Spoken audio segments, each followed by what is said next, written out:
Welcome to the Community Newsroom here in the south side of Glasgow. Greater Govanhill is a community magazine that I set up 5 years ago.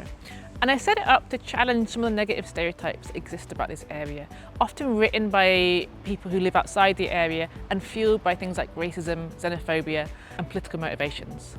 Govanhill is this amazing place that's one of the most diverse places in all of Scotland, but it has got its disadvantages like any other neighbourhood too.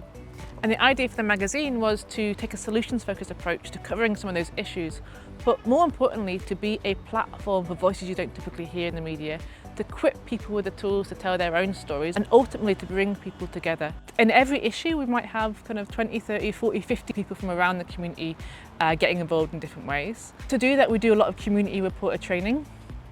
So we run workshops and kind of more extended programs for people to learn journalism skills, to get involved in community action, to think about how they can use their voice to make a change. We run exhibitions, so we host events here in our community newsroom.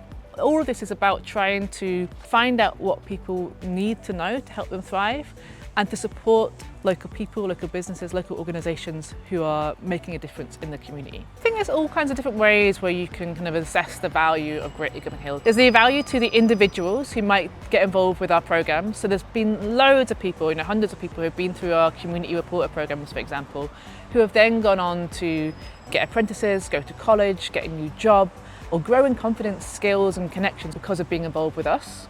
Then there's the value to our readers. So we get our readers get in touch all the time to say that they feel more connected to their neighbours and the neighbourhood because of the magazine. They've got involved in volunteering because of the magazine, they've been along to an event. And then there's a kind of the value to the wider community. So that's to the businesses that we feature, the organisations that we feature, and also how people perceive this neighbourhood. We run off a mixture of money that comes in through advertising, money that comes in through membership, and money that comes in through grant funding. And most of that grant funding is very specific for kind of short-term projects. What would make a huge difference would be if we had multi-year organisational funding so that we could start to plan ahead, so that we could start to work more long-term, so that we'd have the security to be able to do the work that we know really makes a difference. Running a community media publication can sometimes be a kind of lonely endeavour. So a couple of years ago, I set up the Scottish Beacon as a network of independent community-based publications all over Scotland.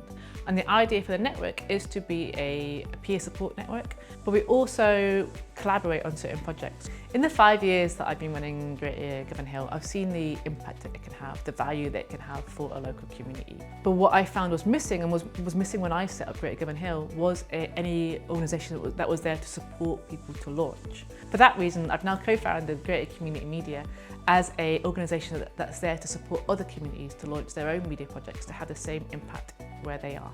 A lot of the kind of local media in this country, across the UK, is corporately owned. It's owned by a handful of massive media conglomerates, often who are serving shareholders who live abroad.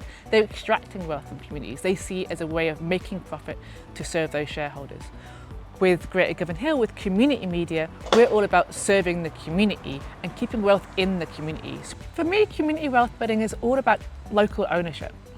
And when you do it by, for, and with the community, you create something which has a positive effect locally. And that's what community wealth building means to me.